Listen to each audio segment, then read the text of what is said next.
Get it? Today, we have registered 260 positive cases, just to illustrate my point. That's the highest number from a sample of 3,651 in the last 24 hours. That means that we now have a total of 4,738 positive cases in the country. Cumulatively, 140,000 samples have been run so far.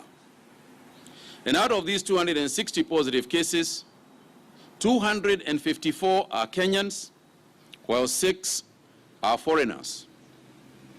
176 are male, 84 are female. The youngest case is a 7-month-old infant, and the oldest is 90 years old.